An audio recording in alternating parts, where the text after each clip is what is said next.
Hi, I'm Caroline Leavitt. I'm the co-founder, along with the wonderful Jenna Blum of The Mighty Blaze, which was started in the pandemic to help bookstores, independent bookstores whose doors were shuttered, writers whose tours were canceled, and readers who wanted to know about authors. I have a promo for you for all book lovers. Sunday, September 11th.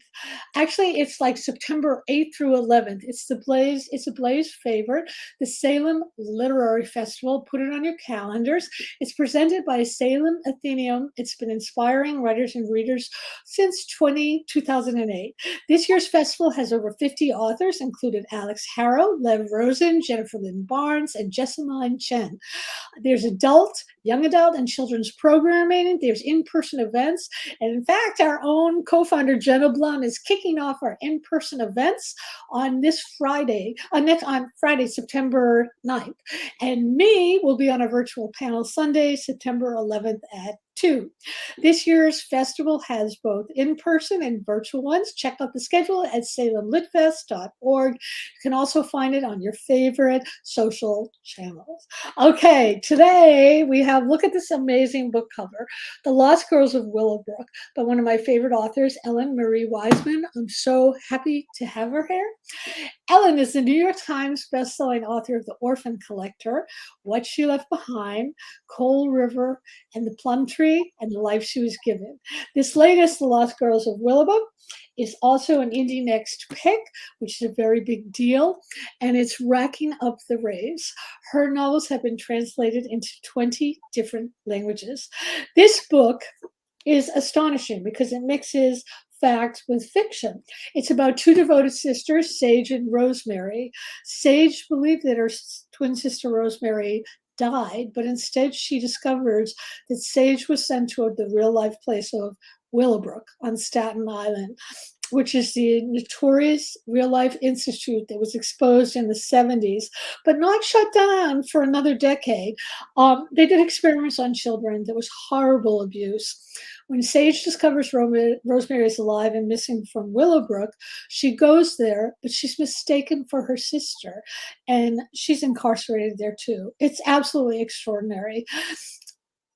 ELLEN MARIE WISEMAN, welcome so much. We're delighted to have you here with your fabulous book. Thank you for coming. Well, thank you for having me. I'm truly thrilled and honored. Well, it's our honor. So let's start with a question. Some of them I know the answers to because I've done my research, but I don't think readers do. So I want you to talk about it. There's an incredible origin story to this book. Can you tell us what was the first thing that haunted you enough to start writing this novel? Sure. I was first drawn to Willowbrook when I watched a documentary about an urban legend surrounding Willowbrook about supposed serial killer who lived in the tunnels below Willowbrook. And then the more I looked into Willowbrook, and I realized that that was the state school that Geraldo Rivera did the expose on in the 70s. So it just got my wheels turning, trying to combine that urban legend with the facts about Willowbrook to come up with a plot. And so that's where it all started. That's incredible. How hard was that to do that? I mean, because it's like Willowbrook is a big thing, and so is serial killer is a big thing. Right. What was that process like? Was there ever a moment where you said, this isn't working? Because Oh, you made it work beautifully. absolutely. Actually, they say that Cropsey is like an urban legend come to life because there actually was a previous ward attendant who ended up being convicted of child kidnapping, and one of his victims was found on Willowbrook grounds. As far as how I put that together, it took me, I changed the plot like 3 times before I I love really hearing that. Thank you. figure out how to incorporate that urban legend into the book. And it's a book about Willowbrook, and it's a book about how terrible a place it was. But I think it's also a book about this Sage's journey and her bravery and her courage and her determination to find out what happened to her sister. I think the book also is very much about love, what we will do for the people we love, which to me was a thread running through it, which Right. I thought was remarkable. So this book is also every person's nightmare of being Yeah. mistakenly imprisoned when somebody else is allowed to impose their reality of who you are on you, and there's nothing you can do about it. In fact, I felt like a lot of the book was about, the whole issue of branding. Willowbrook branded itself pretends to be a place that healed, and yet it was a nightmare. And also the whole way in that era that people thought of any sort of disabilities, it's something to hide, to warehouse away. Can Mhm. you talk about that? There's a second part to the question, but I want you Oh. to like talk about the first part first. Okay, let me see. So what is the first part of the question? I'm sorry. Say The that first again. question was about, the whole idea of, you know what, I'll combine the two questions. It's the whole idea of branding, and of being in prison when there's nothing you can do about it, which I Mhm. think actually has ramifications on our world and our society today. And especially being an author, there's so much usually where we're talked about, like, well, what's your brand? How are you gonna Well, like build your brand and that kind of thing? Can you talk about that whole idea and how it, instead of making things easier, to me, it seems to make things harder because it limits. okay. So, I really, all of my books um, feature young women in these extraordinary circumstances and how they fight their way out of that. Um, so, and I really wanted to show what Willowbrook was from the inside. And instead of writing about someone on the outside looking in, trying to help the people there, I really wanted to write about someone that who shouldn't be there. And so that's how I came up with the idea for the twins and how I got that main Saint Sage inside to show what Willowbrook was really like. Um, and yeah, I do have to kind of stick to my brand for my books. Which is, like I said, the young women in these extraordinary circumstances, and I really like to uncover these social injustices of the past. And it's I feel like everything that I've written about so far is stuff that we didn't learn about in school. I didn't know anything about Willowbrook until I watched that documentary. And it's amazing how many people that I've talked to have never heard of it. And I'm live in New York State and I've never heard of it. So I don't know if I answered your question or not. I think you did. I think you did. And you also offered up another question, which is, were you haunted writing this book? Because Mm. when I was reading it, it was so chilling that I would say, "Oh my God, I can't read another page." And then, of course, I would like be turning the pages like Mhm. crazy. And I think the fact that it's a real place makes it all the more harrowing. Just all the Right. more harrowing. You Um, know, I, Go ahead. I'm sorry. well, I've written about hard things, about the Holocaust and child labor and the Spanish flu, and I've written about asylums before. But this research really was really, really difficult. It was heartbreaking. At the same time, it was fascinating. Uh, One of the books that I relied on heavily was co-authored by one of the doctors who worked at Willowbrook. So finding out how this whole place came to be, like I said, I've written about asylums, but I knew that Willowbrook State School was different because it was for disabled, mentally and physically disabled children.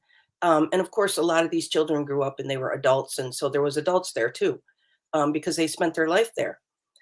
So it's when I knew I needed to make sure there was a difference between an insane asylum and what Willowbrook was supposed to be. And so as I was doing the research, and I realized this was just basically an underground city. It was, 375 acres, completely cut off from public view because the parents were not allowed to go into the ward. So they didn't know what was going on when they visited their child. Their child was brought out into the waiting room so that they couldn't see, the conditions inside the wards. I really wanted to understand how this came to be. It was a state-run institution. It was underfunded. It was understaffed. It was overrun with violence and theft and crime and all of these things. And it's like, how did this happen? And so when I was doing my research and I realized how this underground city just kind of came up with its own hierarchy and society, and how the nurses didn't trust the staff and the staff didn't trust the nurses because they would report to administration, and the staff, they were so desperate for help that they would just hire anybody without background checks. And so there was criminals working there, and how the staff was afraid to tell on each other, because if they did, if they got in trouble, then they would find their tires slashed in the parking lot, or they would get beat up in the parking lot for Oh telling my on God. other staff. So it was really a fascinating thing to see how all these things came together to make this horrible place happen. The doctor who wrote the book, was his book an apologist kind of book, or was he Oh, he bringing out the bad things about it? And if so, why didn't this doctor oh, go he do definitely something? did. Oh, he did. Okay. There was two doctors. There was two doctors that I've spoken to. Dr. Michael Wilkins is the doctor that met with Geraldo Rivera and gave him the key so that he could take his camera crew into one of the houses and expose what was happening there. And Dr. Wilkins, he was fired for trying to change things. And so, but he still had his keys. So he gave the keys to Geraldo Rivera. And then Great. this other doctor, the co-authored the book that I did most of my research with, Dr. Bronston, he was also fired for trying to improve things. He would ask for painkillers for his patients. He would ask for sheets and soap and real suture thread instead of like upholstery thread. And he would get punished for trying to change things. And so he was like moved to the worst wards. And, he was trying to get the parents together, to get a movement together to get this place shut down. So he definitely did try to change things. So this book that he co-authored, and he also has just written another book called Public Hostage, Public Ransom. And so it's not, he's just lambasting them. And he was very instrumental in getting this class action suit that came about after Geraldo Rivera's expose. So he's still fighting today for disability rights. I'm going to be doing a couple events with him in New York, and he's Oh, still, excellent. yeah. What happened with the class action suit? Did they win? Right after Geraldo's expose, 5,000 of the parents sued New York State, and New York State was, yes, they won. New York State was supposed to spend like millions of dollars to get these people out of there and to come up with like community houses and halfway houses and things like that. And they did do it, but it still took 15 years to get all those people out of there. I mean, you're talking about New York State and red tape and, moving 6,000 people. I actually talked to several people actually, who have worked with the designated Willowbrook class is what the patients were called when they closed it down. They were called the Willowbrook class. And she said, they wouldn't even write names on the paperwork. It would be like boy number 6 and girl number 5. And so it was a mess, So it eventually got closed down, but, it took a long time. One more question, and then we'll go back into the book. Just did any of the people who got out of Willowbrook have decent lives afterwards? Well, I know that a lot of, it's funny because I live in an area where some of the first Willowbrook patients came in a city about 45 minutes from me. And a lot of them came upstate, way upstate, like Messina and stuff. And, they were put in these community houses and these halfway houses. And it was obviously better, but I still think there's a lot of things that need to be improved. A lot of them are still alive. And Right. also, Geraldo Rivera became really close with Bernard. I can't remember his last name right now, but Okay. he was only in Willowbrook because he had cerebral palsy, and he is like, he's a fantastic advocate for disability rights and stuff now. He was there for 16 years, I believe. Oh my God. Yeah. All right, let's return to the book. Yeah. So, without giving anything away, I'd love for you to talk about how you came up with the character and the character of Edward King. He's a Willowbrook resident, but he's also something else. And you did it so seamlessly. I never had a clue until you gave us the clues. Right, right. So I wanted to talk about how you created that character, and you can give away whatever you want. I just didn't Okay. want to give it away. Yeah. Well, Sage is in there and she's desperate to get someone to believe her that she is not her sister. And she's in this one ward with all these other women, young women, and some young girls. And there's the aides that take care of them as far as feeding, bathing, you know, dressing them. And then they're sent to the day room where there is one person in charge, and he's kind of a bad guy. His name is Wayne. And so she's really, really scared of him. And he's just, he's like a drug addict and he's just a terrible person. He treats the patients and stuff terribly. And so, um, who the janitor there, he was friends with her sister previously, Rosemary, before she disappeared. So when he sees her, he's like, how are you back here? You know what? So she needed this advocate and somebody that would kind of believe her and somebody that she could slowly convince, that she was who she said she was. And so that's where he came in. But that's about as far as I'm going to go with him. I just want to read you. These are not questions, but these are Sure. comments. Julie said, I loved the book, even though it was a difficult read. It must have been difficult to research and write. So thank you so much. Mindy Ehrlich said, it's important to put a focus on disability rights for mental and physical disabilities. Thank you, Ellen, so much for looking into this story. Mindy also said, I just bought this book and can't wait to read it. I remember hearing stories about Willowbrook when I was growing up. Really? Wow. Wow. That's extraordinary. I also wanted to ask you, a lot of these stories of places like this, like I was thinking about the Magdalena laundries where Mhm. women were just taken off the streets if they were flirting and virtually enslaved. Was there a preponderance of women, women at Willowbrook? And if so, why do you think it's always the women who have to suffer first? Right.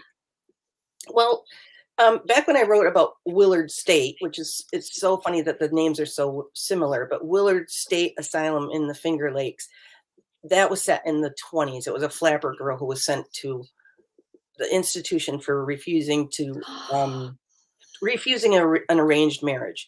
So back then, it was like women, like, if a husband didn't want to be married to you anymore, he could say you're crazy and put you in Willowbrook for the rest of or not Willowbrook, Willard, an estate asylum for the rest of your life. If an employee thought you were a troublemaker, they could say, oh, you're crazy. Let's have you committed. I mean, women were so easily committed back then. Willowbrook was kind of a different situation. Willowbrook was more for disabled, mentally and physically disabled. So it was, I think, I'm not sure what the proportion was for male and female, but it was for children that either the parents didn't want to take care of them or they were ashamed and wanted to kind of hide them away. I had heard several stories from people that said, yes, I found out that I had a sibling I never knew about until they passed away and they were in Willowbrook their whole life. They were Families were encouraged by doctors to put their children there for the sake of the family. But there were also non-disabled kids there, like kids that were foster homes didn't know what to do with them, so they'd send them to Willowbrook. I heard stories of rich parents who had a troublemaking teen or young child, and they would pay to have their IQ test lowered so that they could be admitted to Willowbrook. There was kids found in public places with signs around their neck that said, take me to Willowbrook, just, abandoned. So I'm not sure that it was so much a male versus female thing in Right. Willowbrook, but back in the day in the state asylums, it certainly was. And that one person brought up that she heard so many rumors about Willowbrook, and that's the thing. Sage doesn't know anything about Willowbrook other than the rumors that she heard. And parents warned their kids, if you don't behave, I'm going to send you to Willowbrook. Teenagers were warned, teenage pregnancies will result in a deformed baby that will be sent to Willowbrook. There was rumors that there was medical experiments being done there, and that actually turned out to be true. And they were experimenting on these residents trying to develop vaccines for hepatitis and measles and things like that, and it was all funded by the Defense Department. That's horrible. That's Right. just completely, completely, completely horrific. Mhm. I want to ask you about many of your books. Actually, all of your books are really about social problems, history, immigrants during the 1918 Spanish flu. And the Spanish flu would have been fascinating enough, Right. but the immigrants makes it even more fascinating. The orphan collector, um, the children during the Coal River, the coal town. When did you first become interested in social issues? And when did you realize that, that was what you wanted to write about and how much good you could do by writing about it? Well, I love that question because, my first book was The Plum Tree, which was loosely based on my mother's experiences growing up in Germany during World War II. Um, I grew up, she came over to America alone. So I grew up visiting my family in Germany.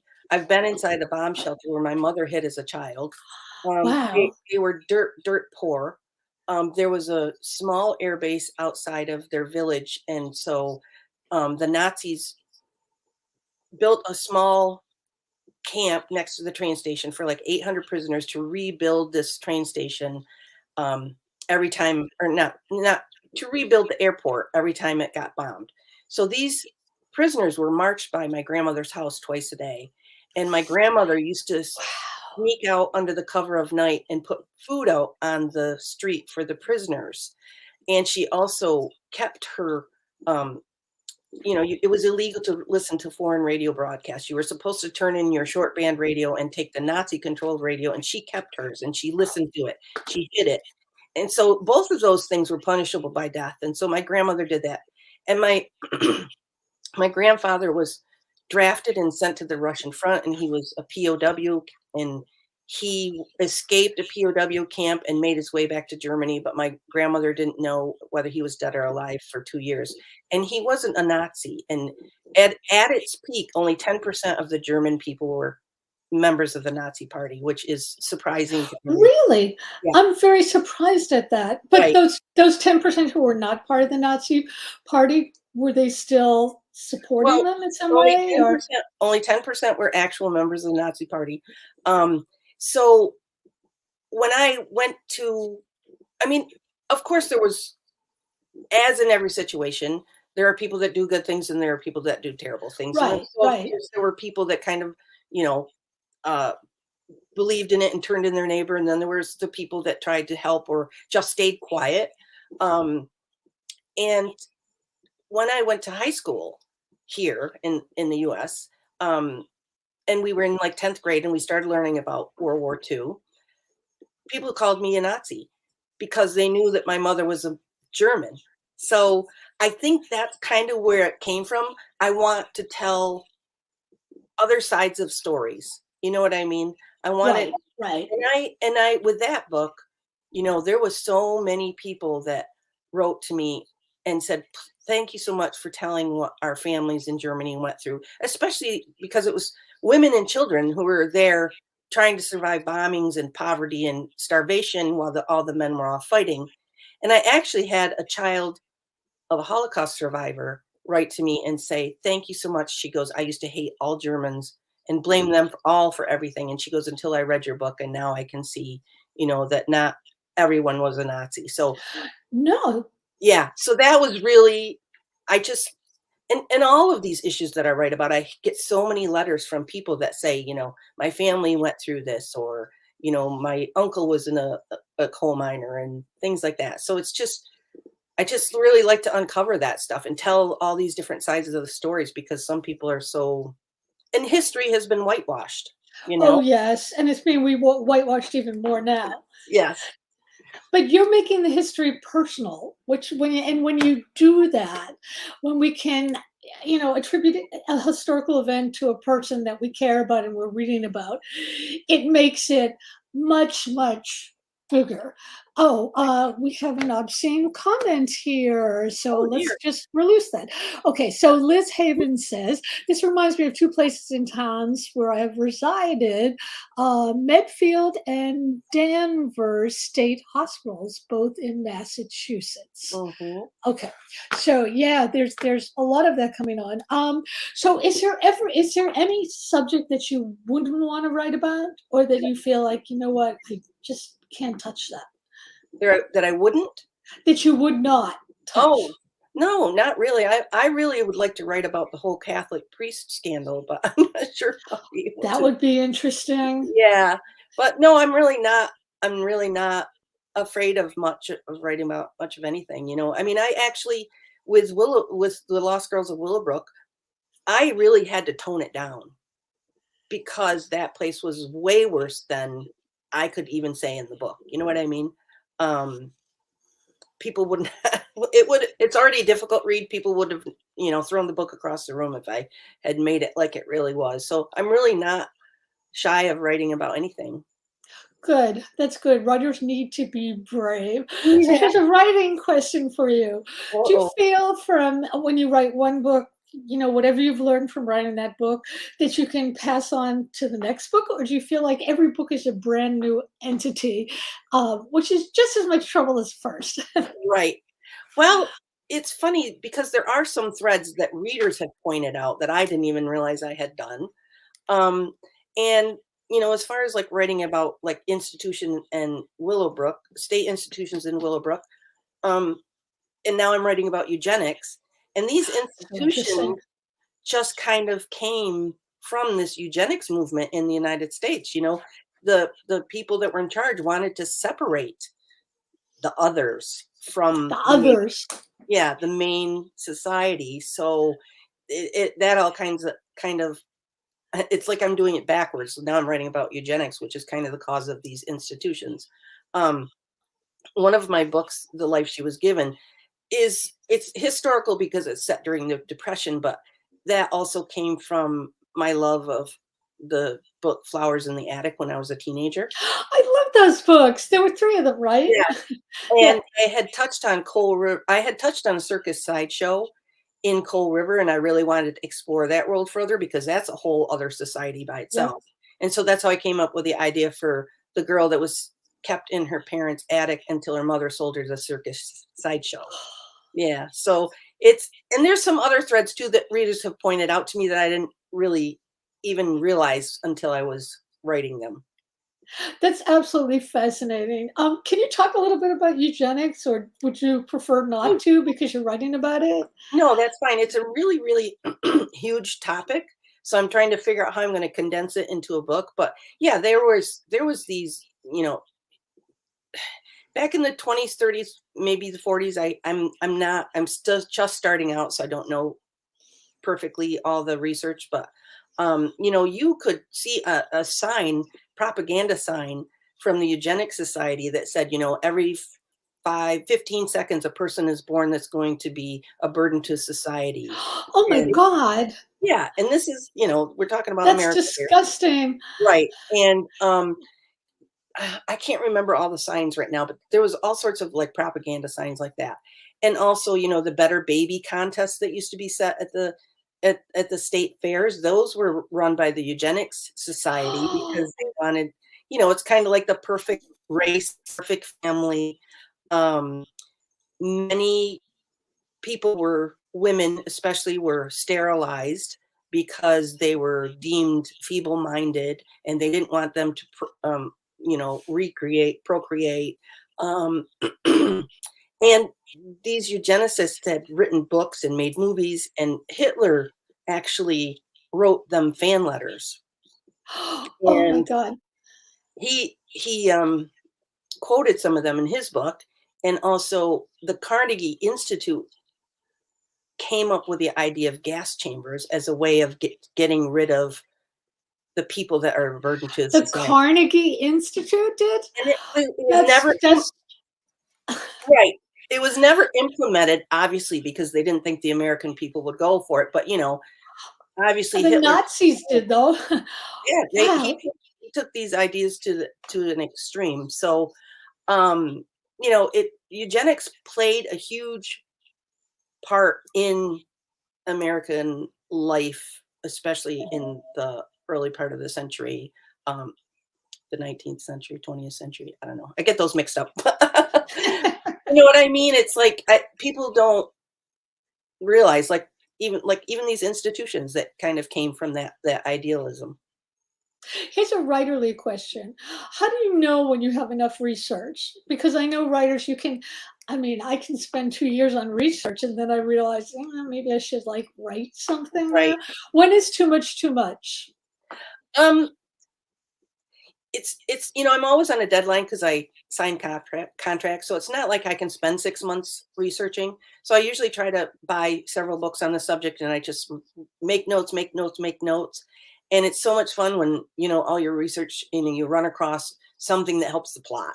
I love that. Right, And right. so I do really like intense research for a couple weeks or a month or whatever, and then I of course am researching the entire time I'm writing because I always need to know something. So it's just an It's ongoing fun. thing. I don't know if there's ever, I mean, obviously you have to draw the line of how much of that Right. research you put in the book. So It's gonna be the writer Mary Morris once told me that when you're researching, she says, always look for the stories. Don't look for right, the dates. Look for the stories because that's the stuff you exactly. can use. So tell us something about your writing process. Like, do you Oh, write every day? Do you have outlines? Do you just, does it just spill out? I wish. Yeah, I know. I threw that one in. What is your writing process like? Well, I always do an outline. Um, Sometimes, you know, I love to know the ending ahead of Me time. too. Me I too. hate it when I don't know the ending. It drives me crazy. Um, and it a lot of that's because I'm on a deadline. So I don't have like 6 months that I can go down a thread that's not going to work. So I do always have an outline and I follow it for the most part so that I can get to the end that I wanted. But of course, I don't follow it exactly. Of And course. I do try to write every day, but boy, life is busy. I have 4 grandkids and I babysit. I babysit my 2-year-old grandson a couple times Oh, a week. You know, it's just life is so, but you know, like we're just getting over summer and summer's crazy busy up here because it's the only time we have good weather. Well, you're in New York, you know.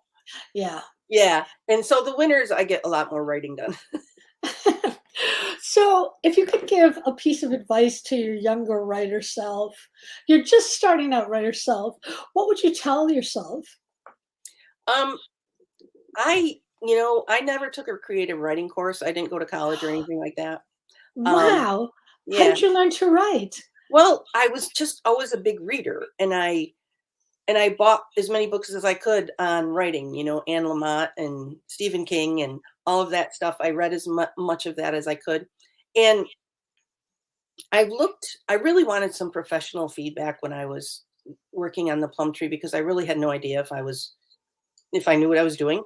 I didn't really know any writers or professors or anyone that could take a look at it. So I looked online and um, I look, you know, how sometimes freelance editors will offer like a 10-page free 10-page critique.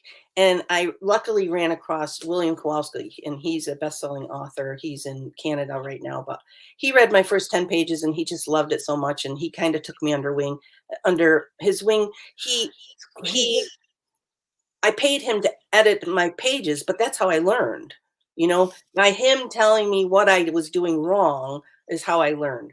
And so he really, you know, he told me always return to the right foot. I don't know if you've heard that, you know, it's like you No, can, what does that mean? I it, love that. it has something to do with soldiers, you know, like soldiers when they're told to be at ease, they can they can move around or whatever, but they always have to have the right foot, I think. So it's kind of like, you know, they always have to return and keep that right foot on the ground. So I think as far as storytelling, it's you can wander around and tell about the castle and all the pretty things, but you always have to return to the thread and tell what's going to happen next because that's what the reader wants to know. That's right. Yeah, so he really was wonderful to me and that he edited the Plum Tree. He hasn't edited anything else and he really said, you know, you're going to do really well and I didn't believe him. But when I had my second, I signed a 2-book deal, so I had like a year to write my second book, and I was terrified because I was on my own, but I did it. That's incredible. I know Yeah. there's something about signing that. I sold my very first novel on the basis of a short story. And when Mhm. they said, okay, write the novel, I threw up. I just thought like, how do Yeah, you do this? How do a you lot of do pressure. this? Do we have any last questions, Bosie? I want to encourage everybody, this is your time to get in your last questions, and also to tell everybody bookshop.org to buy all of Ellen Wiseman's books, especially The Lost Girls of Willowbrook, which is just wonderful. Or just walk over to your favorite indie. Oh, we have a comment. Mindy says, living in New York all my life, oh, there it is posted up. I look forward to the warmer weather too, Ellen. Yeah. So I want to thank all of you for being here. I could have spoken to for days about all this. It's so completely fascinating. This is the gorgeous cover. Let me get it out of the light. Sorry, I'm always bad at showing covers. Gorgeous cover. It's an indie next pick. It's getting all the raves right now. It's an absolutely tremendous book, and everybody should read it. Ellen, thank you so, so much. I'm so delighted to meet you here, and thank you all for joining us at Lit Fic. See you next time. Bye, Thank you. everybody. Thanks for having me.